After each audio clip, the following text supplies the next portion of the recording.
And then I'll look on Facebook to see. It's saying we're live. So it'll take a few minutes for people to come in, but that's okay. It does say it's streaming. Yep, and I see it. So cool. I think we're streaming live. This works. Oh, I can see it. You gotta love technology, huh? Especially these days.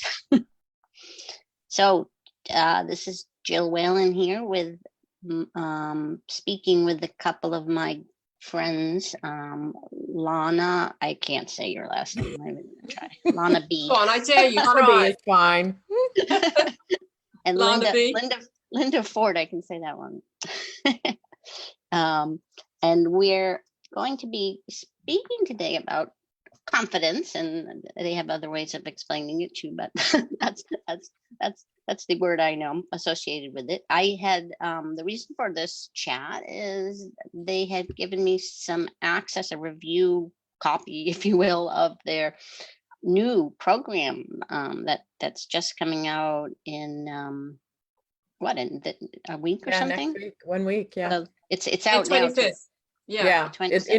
Enrollment is on now, but it starts officially May 25th.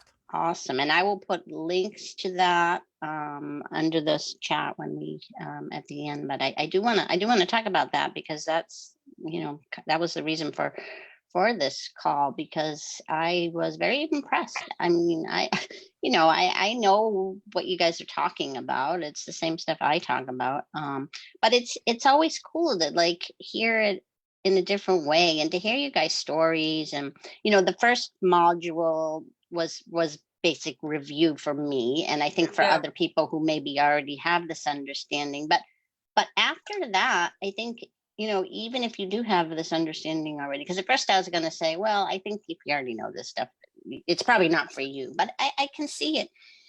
I can see it being for anyone, in that it's, you hear different things. And like, for instance, I always sort of would think, well, confidence isn't a problem for me. That's no big deal, But then when something you guys said, and one of the things, when I started thinking about it, I'm like, well, there's certain circumstances, in business or doing something like this, I don't care. This doesn't bother me. Like I said, I go in on my pajamas or whatever. And that, I don't have any thoughts about that. But there's other things that I do, like in real life, if I'm with people and in a group or something that I don't, I can get shy still.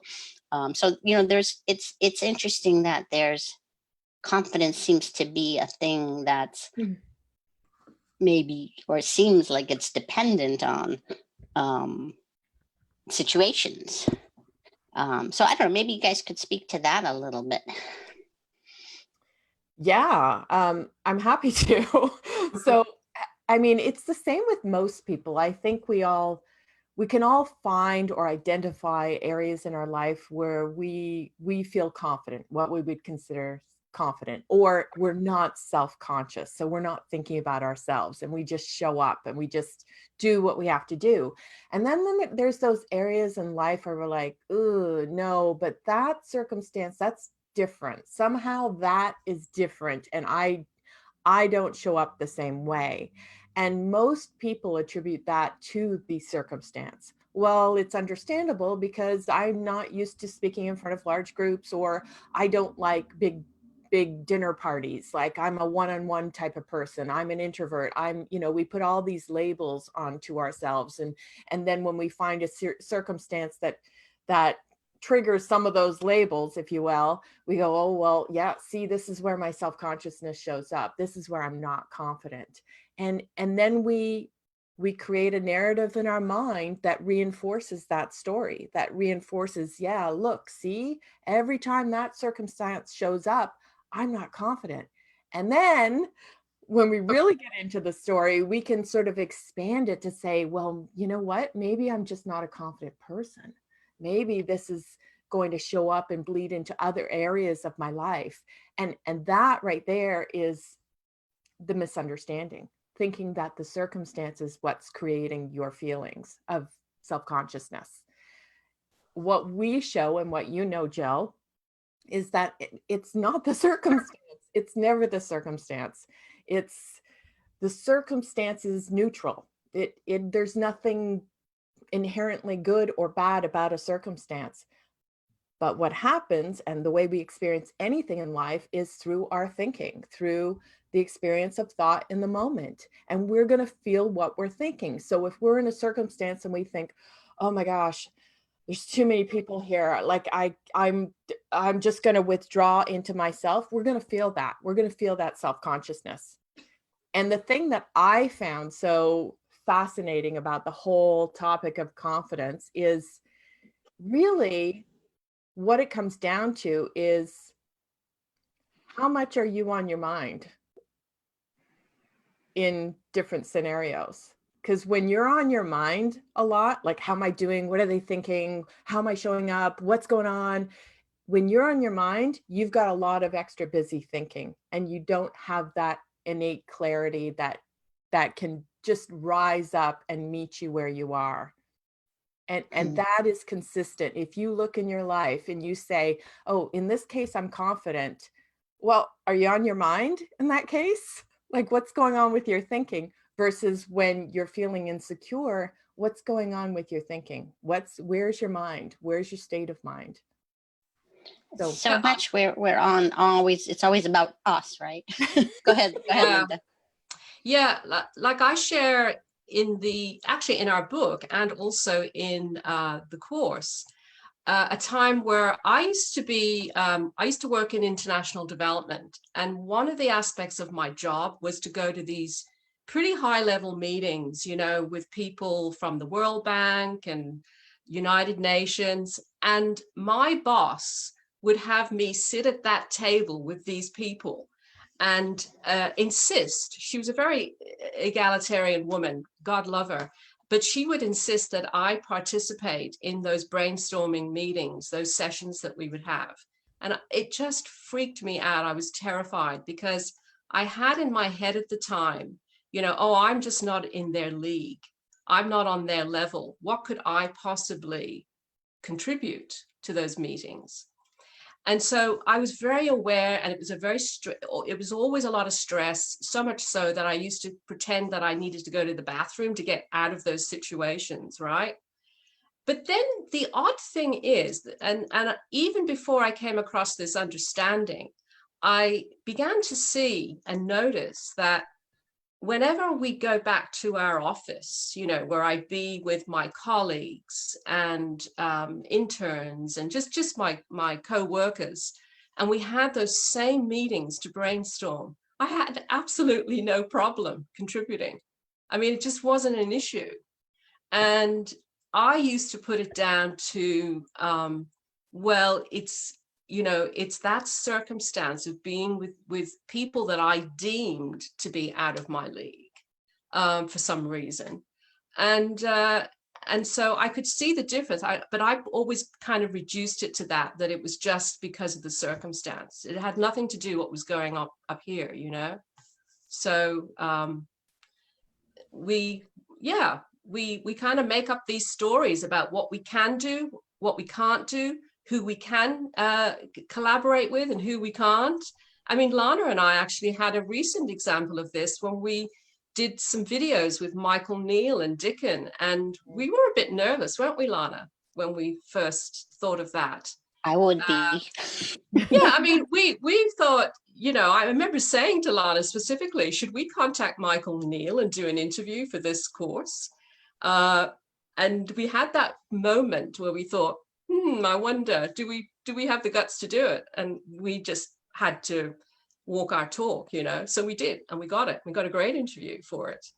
So is that so what I was going to say, like, how do you, if it's all in our thoughts, and it's not Michael Neal that's scary, which he scares the crap out of me, but he still does me too. Yeah, but it's like, so how do you do it? Just feel the fear and do it anyway? I mean, what's the solution here? Or do we have to get your course? Well, now I do. I recognize it. Before, it used to completely paralyze me, and it used to kind of put me on this side where no, that's not what Linda does. Linda's not capable of doing that. And so I would just kind of, to use your phrase, Jill, I was a real victim of my thoughts, you know? And so it was just, it was a no-brainer. Linda doesn't go there. But now, because I can see that it's just busy thinking, yeah, I'm going to feel really scared. And I still do. And the thought of getting on a call with Dickon or Michael, but we just, you know, you just kind of, you see it for what it is, and you get in there and you do it. And sometimes you sound clumsy, but sometimes you don't. And you actually, you get through it, you know, and you learn from it. So Lana, what about you? Well, I think there's a real distinction between being enmeshed in your experience of feeling insecure or doubtful or, you know, like self-conscious, like being totally one with that experience and not seeing a distinction between what you're experiencing and what's going on in your head, your thinking, and then understanding really what's going on. Oh, this experience is coming through me, and it's coming through me because this is where my mind is at. And when you have that distinction, that space, if you will, I mean, everybody talks about this space, but it's like you kind of can witness it and see it for what it is. So it doesn't, it's like the emperor with no clothes, you know, it's like, oh, okay, that's just what's going on in my mind. It's not true, but it feels real. Like it sure feels real, but oh, I know what this is made of. Okay. And it allows you to get a little more clear, because with the clarity comes those natural, amazing qualities we talk about, which resourcefulness, resiliency, confidence, creativity, like those things then are right back in full play, so that you can go, oh, well, here's what we do. Why don't we just try calling Michael Neal? Like, who cares? He's a human being. We're all in this together. That's okay. But I mean, it's really in, when you see it, when you see that you're not your experience, it's not one whole thing and you can't separate it, then you can have an experience without it having you. And so you do find ways of, okay, let's just go for this. But it's a tricky thing. Let me just finish this story though, because here's the juicy bit, is that when we got on the call, the video call with Michael, none of it worked. I didn't have, for some reason, the record button wasn't there. So we had to back off, right? We had to log out, and we had to get his phone number. We had to get his email address. We had to do the whole thing again. And the two of us are like, just see how we're screwing this up, you know? But we were just laughing at it too, weren't we, Lana? It's like we got through it, you know? We did screw up. But we managed to get back on track again and laugh at the whole situation. And he was so nice to us, you know. We all had a good chuckle about it, you know. So what are we going to talk about? Confidence? it was fun. That's it. Yeah. So I mean, it sounds like a lot of it is in some ways being able to say, who cares? Because you know, like, why do you care? You know, it reminds me of when I was, my whole life was afraid to death to sing in public, and but I loved to sing, and I thought I could sing, you know, fairly well. I you know, everyone thinks they can. That doesn't mean they can. But no, I've heard you're good. Well, you are good. But and my oldest daughter Corey would do karaoke, and I would watch her and be like, oh God, that looks so fun. I really want to do it. I want to do it so bad. And I said that to her. I'm like, I wish I could do it. She's like, well, then just do it. You know, she's like, you can do it. I'm like, what do you mean? And she's like, just do it. I'm like, no, I can't just do it. Like, you just can't go sing in public. That's not who I am. And but it made me start thinking, like, yeah, like, why can't I just do it? What is it that's stopping me? This was before I ever even knew of this stuff that we talk about.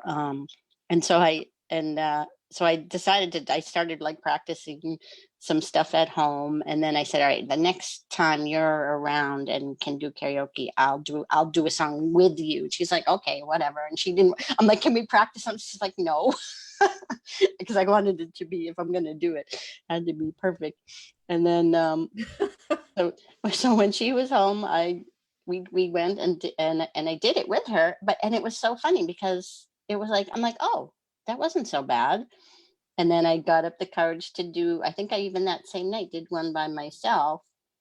And it's funny because with the thoughts, like the first probably even year that I sang, I would be so nervous. I still get nervous, maybe the first song now, but and what's the difference, right, between then and now, or singing at home and singing there? It's just the thoughts. You get caught up in your thoughts, and it's the fear. It's thinking too much of yourself, like you said, the fear of what people will think, right? Because what else? What else is it? And that's just like, they're not thinking about us, right? They don't really care. That's right. There's enough, and especially with karaoke, there's enough horrible people up there. I know. Yeah. Yeah. But it's it's interesting to see. Go ahead. I remembered something just yesterday, actually, and it was my first year in university, and I was doing a summer program in Italy to learn Italian. And I remember we were walking up this hill, and at that age, you're kind of you're just, it's pretty normal to be self-conscious. And I was in another country, and there were all these beautiful Italian women. And, as women, often the messaging is very much how you look, how you present yourself, blah, blah, blah. And well, I'm just walking up this hill with my colleagues, my fellow students. And I'm just like, I'm not even thinking about myself. Okay. I'm just enjoying where I am. And then I realized, oh my God, I didn't put on any mascara. Oh, shame on you. And I didn't wear that much makeup back then, but I did wear mascara. And I didn't know any of this stuff back then. But what happened to me was like, I just went, everything in me just started to go inward. I was completely on my mind. And I was like, oh my God, like, okay, maybe if I put my head forward, nobody will notice. Like, I wanted to disappear because of mascara? Because of mascara, because I'm like, oh my God, now they can see, I don't know what I was thinking actually back then, but I just thought, oh, I have no confidence. Like, you felt like oh my naked. God. It was like you were naked. We should all just go out naked, since we know it's all in our thoughts. Okay, that's a bridge too far. Yeah, that's that one. Yeah. But it was like, I just remembered it the other day, and I thought, I remember that feeling of like, oh my God, I need to hide. Like, I cannot now be out. Everybody's gonna notice. Everybody's gonna be talking about it. Like, who? So especially when you're young like that. Oh yeah. But I'd like to address something that Jill said, though, was that the karaoke, Jill. By the way, I also was so embarrassed about my singing voice, because it's very personal, And I used to, as a kid, I used to love to sing in the choir, but nothing would come out. And it was like I was miming. I don't know what, it's kind of sad. It's another story. But anyway, what you were saying, though, is that you kind of practiced, right? With your sister, was it? Or your daughter. Okay, you're practicing. And it kind of brings up the issue that, it's one thing to kind of know that this is thought that we're having, or a lot of busyness up here. And to also know that just when we were kids and we were trying to learn how to ride a bike, we got on the bike, we fell over, we got on the bike, we fell over, until we got the whole balance thing, right? Until it kind of like, oh yeah, I get it. And the one thing that I noticed from doing this course that Lana and I have put together is that, it's a wonderful combination of knowing how this equipment actually works, just being really, like Lana was saying, just seeing it for what it is, noticing it, but also taking some action, learning a skill, learning how to do something. And I think the combination of those two is so powerful, because there's Totally. so many times Lana and I tried to do videos. We've never done a video in our life. We just have so many bloopers too, don't we, Lana? Funny ones. And we used to get, try and do these videos, and like would just say, I'm not doing anymore. Look how stupid I look. My hair's a mess. I look too fat. All this stuff, until we learned how to do it. And so in a sense, our confidence kind of became,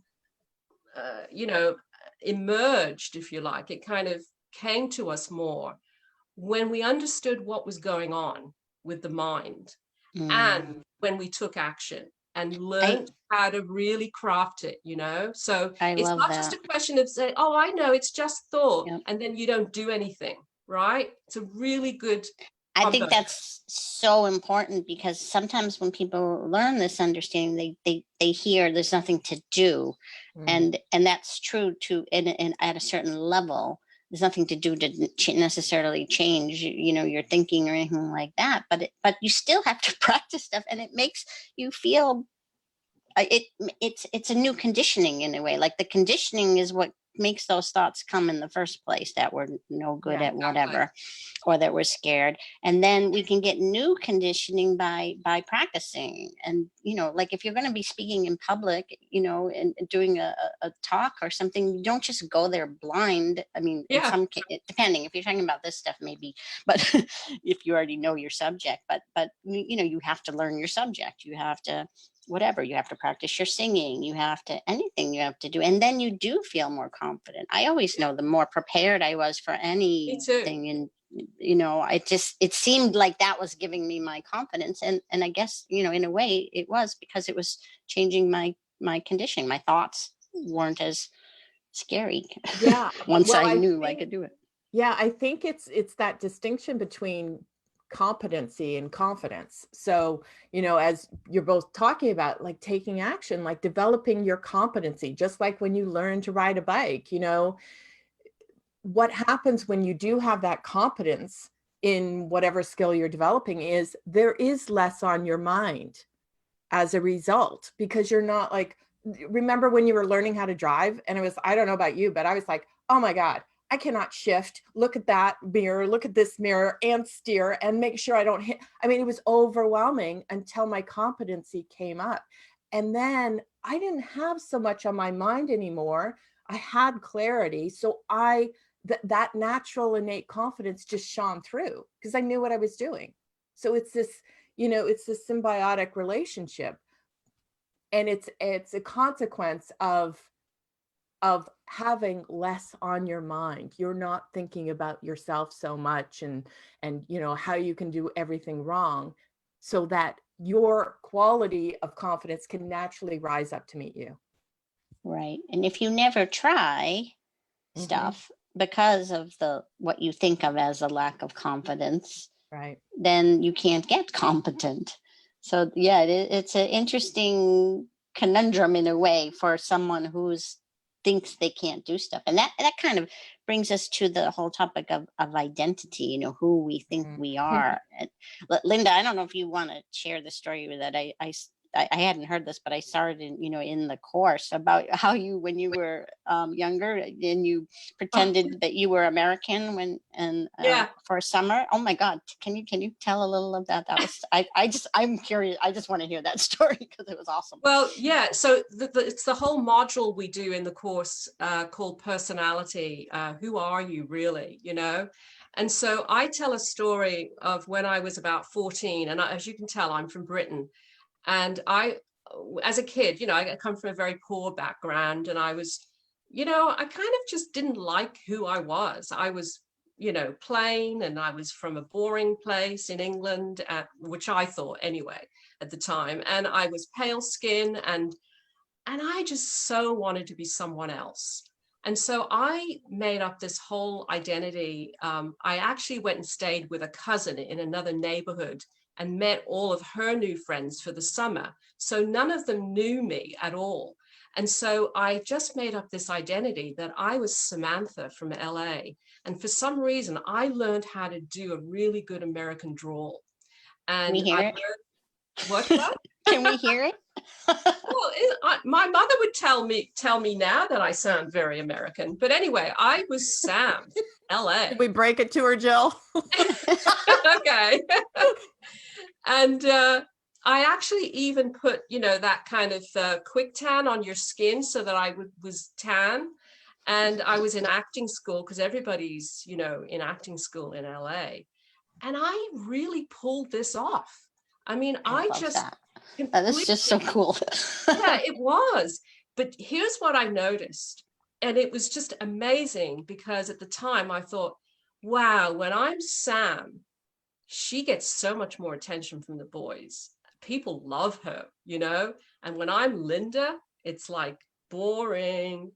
And so it was just an insight I had as a child about how our personalities, the point of the story in the module anyway, is to show how we make up our personalities. We make up these stories of who we think we are, whether we're Linda from Birmingham or Sam from sunny LA, So we make these things up, and we can make them up, but it's not really who we are. And so the whole module kind of really delves into that question. Who are you really? How did you get this personality? Why do you think you're insecure? Why do you call and label yourself as an introvert or an extrovert? So we kind of get into all of that. It's a really rich module, isn't it, Lana? It's a great, module in itself. So yeah. And it's like you, in a way, just like you became a different person, a whole new character. It's just a character.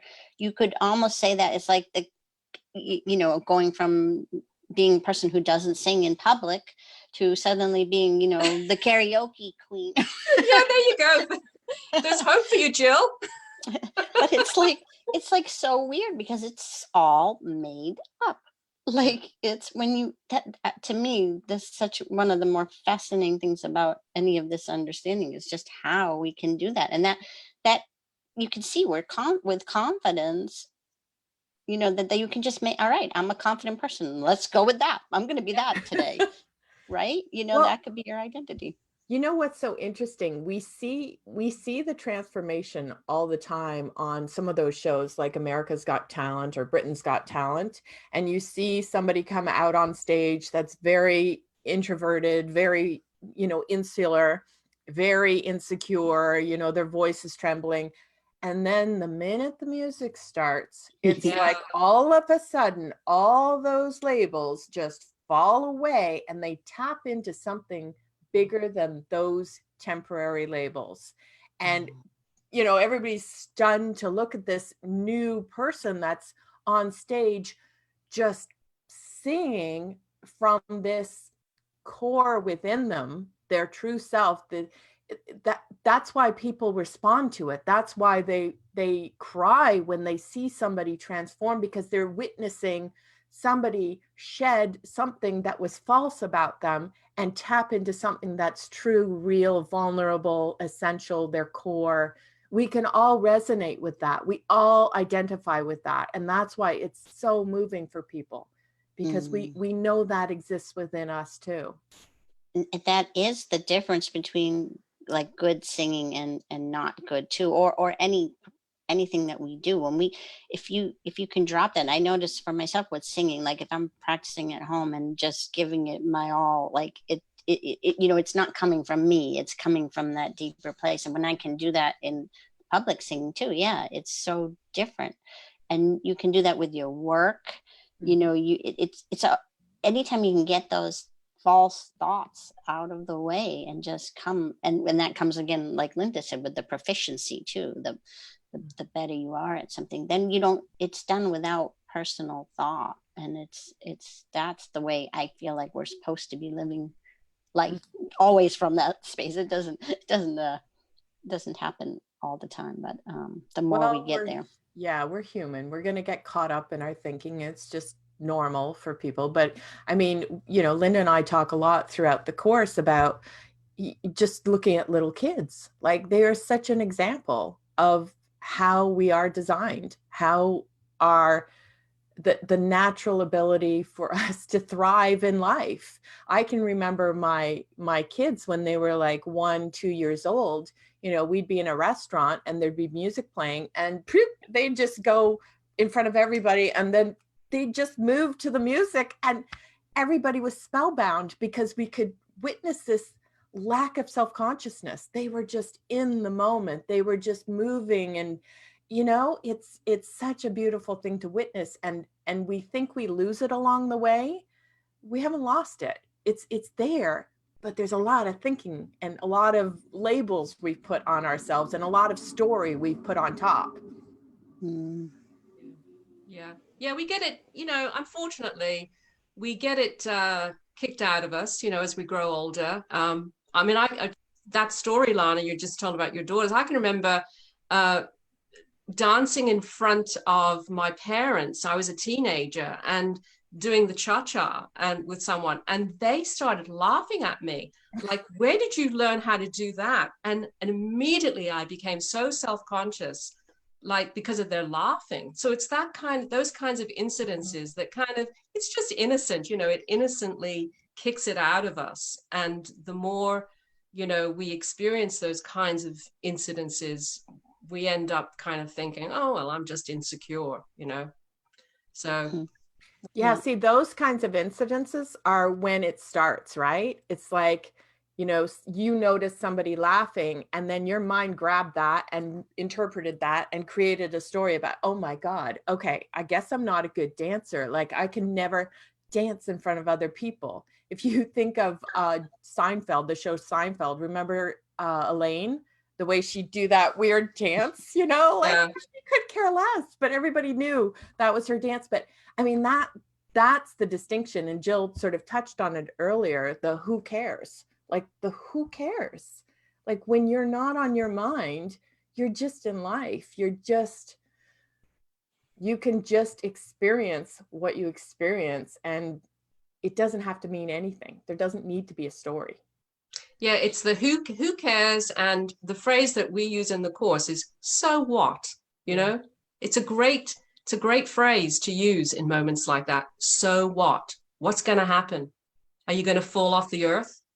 Are the heavens going to open up and swallow you or whatever? So what? So the course then is for who? People who feel like they just can't, people who might be paralyzed to do stuff they might want to do, so they or something like that. Would that be the target audience? Well, here's the thing. We decided, Lana and I decided to write our book on women and confidence, and of course go on to do the course, because throughout our career as coaches, we've got about 20 years between us, Lana, coaching. Something like that. Yeah. And all those years, we kept bumping into women who were really smart, well-educated, highly experienced, hardworking, and yet, despite all of that, they kept second guessing themselves. They kept holding back, hiding out, playing small. And guess what? We also recognized it in ourselves this way. We also recognized that we were also one of those women in our coaching business. We were out there doing stuff, but it was as if we had the handbrake on. And I use this metaphor a lot. You know how it is when you're driving your car, you're actually moving, but you're not moving with any ease, right? And then you realize the brake is on, so you take it off and you're immediately propelled forward. So there's a lot of women out there who are out there in the world doing stuff, but they're doing it as if they've got the handbrake on and they're holding themselves back. So they're the women that we want to really target, that we're interested in, because we've lived through it ourselves. We've done it. We know what it's like to live that way. Yeah. And so, it could be a woman at work who just keeps holding herself back and never speaking out, and she wants to have more impact in her work. It could be some woman in a relationship who wants to be able to speak freely and openly about how she feels. That's something that you can do. Yeah, trust me. I didn't get to that module yet. And other women, it could be just someone who's looking to reinvent their life, but just feel like they don't have the confidence to kind of try something new for themselves, to reimagine themselves in a new way, like we were talking earlier. I think, the woman who appears to be confident on the outside, like that's what I found really interesting, because you two, anyone listening to this would be like, these ladies would never have any trouble with this. It seems impossible, but nobody knows what's going on in other people's heads, and so, yeah, for those people out there who might be listening, like, don't this definitely explore something like this, because you're not alone. It's like everyone. No matter how confident people appear on the outside, we've all got that going on in there for some things.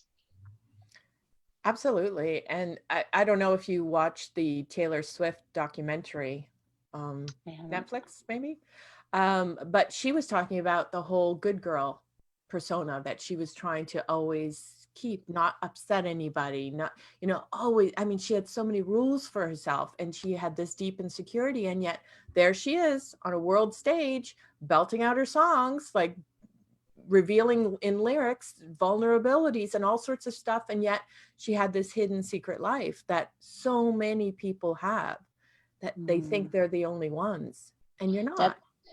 I've been listening to a lot of audiobooks that are biographies of famous people, like stars and stuff, and it's the same for all of them, no matter how famous you are. It's really interesting to hear how human, because a lot of them will share that, all that stuff that's going on in their heads, and some who've understood that it's, where it's coming from, and others who haven't quite yet. But that's why, in the interview with Michael Neal, he actually admits to us, doesn't he, Lana? He said, I feel insecure. He said, I feel incredibly insecure sometimes. He really emphasized it. He says, but it doesn't stop me from putting my work out into the world. I don't let it stop me. But so, yeah, it's human, and it's normal, and it's, unfortunately, a lot of us make too much of it, but it's a normal human thing to feel. And I think what makes this course distinctive, though, is, not only do we talk about, various things like competencies, and, we do address, the fake it till you make it and all those kinds of things, how they're not really sustainable. Because when you really understand how the mind works, that's kind of like the secret weapon. That's kind of the thing that holds everything up. So you can then add to that, but just having that understanding, that clarity of mind of where your experience is really coming from and who you really are, like those two things are huge. It turns everything upside down. And so everything else seems to fall into place as a result. So it's not about managing your mind, controlling your thinking, like any of the traditional things that certainly I learned how to do in my initial coaching, but it's about understanding where it all comes from in the first place. And most of the course is doing that, helping people to understand that aspect with these little stories along the way, and yeah, instead of the typical exercises that we might do. I am good enough. Right. That's not what you guys are doing here. That never worked for me. I never liked it. Just never worked. So no, we don't do any of that. There's none of that. Yeah. So what else? So what comes with the course? It's what was it, like 5 or 6 modules full of stuff?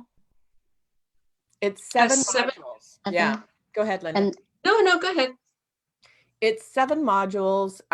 So we have, within each module, there is lessons. So we teach different concepts. We have different topics for each module, kind of walks you through. It was specifically designed in a certain way to walk you through this understanding so that you have your own insights by the end. So each module has the lessons, they have personal stories, we use metaphors to explain different things, and then we have an interview with another colleague expert that augments the module.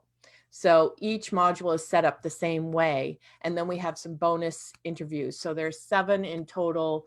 And then we have weekly live coaching calls. So once a week we get on live and we address any issues that came up in the module. We coach, we have reflective. So that's like a group Zoom meeting kind of thing, and people Yeah. can ask questions. And Yeah. And then we have a private Facebook group as well. So and I'm one of the bonus interviews too, if anyone Yes. and I listened to it. I listened to it again the other day, and it was really good. It is good. And you know what else was really good? Linda Pransky's. I listened to hers too, and I mean that's worth the money of the course right there. That was a great. Yeah. I listened to just I think hers and. Did you like the end of it? Was when George came on? Yes, and he was good too, just for that little bit. Yeah. She got him on there. He was kind of like, "What? What's I know. going on here?" I just it was want gold lunch. though, just spotting him. Hey, isn't that George? Yeah, I know. Lana said to Linda, "Hey, Linda, is that George that just walked by behind you in the kitchen?" So we dragged him back, and that's when we had that moment. It was really special. That was good, and that's a great interview. And Lana's got all kinds of props in a lot of her videos, which is she's good too. at that. She had a fish, I think I saw it there in one of them. I know. It's all my kids' toys, when they were little. It's like, hey, I could use this. Yeah. But yeah, it's really good. So yeah, I would for anyone watching this, and I'm gonna put a link under the video here, and I'll probably also put this up on YouTube and put a link. And then we've also got a special, I'll put the link, but there's a special code that these ladies have given me that can get you, what was it, $50 off? Yeah. And it tells them that you came in from me and listening to this. And I think just to full disclosure, it's an affiliate link too. So I get a little bit of money from whatever. So if anyone who's been always asking me, how can I give you money? How can I pay you for all the free stuff you do? Go through Jill. Yeah, go through Jill. One way to do it, just by using my code, which I don't remember what it is now, but I'll post it. It might be Jill 50. I think so, that. So yeah, I don't use that instead of the early bird. They have an early bird one out there. It's the same thing, but use mine if you come. Yeah. If you heard through this, would be great. Exactly. And the course starts again when 25th of May. 25th of May, and so we're already up to what, the 18th or something. Mm-hmm. So 1 week. So in a week from today, but you can sign up now, right? Yeah. Yeah. Sign up now, and then as the course runs, you get a module a week. Is that how it works? Yes. Every week a new module is opened up. So it's sort of a dripping so that you don't get everything all at once and it's overwhelming. It's like we purposely kind of closed it off so they get one module a week, and then we have our live call, and then the next module is opened up. So you still have access to the previous module, but we only open up the next one once the live call is done. Nice. And it's all video based. So all you have to do is sit back in your PJs and watch us, watch us do our thing. You can also, because at first one of my criticisms was going to be that the videos weren't autoplay, but then I said, after I listened about 10 of them and was thinking, I wish these would autoplay because I just wanted to listen to them all. And then I'm like, I wonder if maybe there's a setting on, but I didn't even look. And then I look, and of course there's a setting, and you can set it to autoplay. So if you like that too. Yep. So there was nothing I could criticize anymore, because everything I was originally like, I wanted to write like a fair review, and I have to have some bad things. But you guys made it so there's no bad things. Oh, shucks. No, it's all really good, and well worth the money, and just getting this understanding, especially people who have who are new to this understanding that we're talking about here, with the thoughts being everything. It's well worth learning for everything in your life beyond confidence. Yeah, and it's also a good time, because we're all kind of on lockdown, and it's a good time to kind of do this kind of work, if you can call it work. But just, it is. It's like after 7 weeks, you know, maybe you'll just emerge as a different person, and really begin to feel different about how you navigate yourself through your work and your life. Maybe you could just emerge as someone different and see things in a new way about yourself, you know? I mean, this is...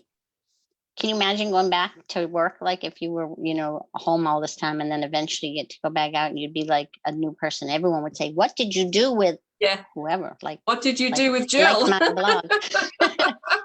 I'm going to start franchising that, making blogs for everyone. What did you do with Lana? What did you do with Linda? Yeah. There's such a lightness when you really see deeply into this, what we're talking about. There is such a lightness to you going through life, you know, and it doesn't mean you're never going to feel, you know, insecure ever again, like, oh, this will fix everything. No, you're human, but the difference is you'll know where it's coming from, and you'll know that it isn't you. Yeah, one thing that Lana and I we're very careful about how we phrase our copy or our marketing.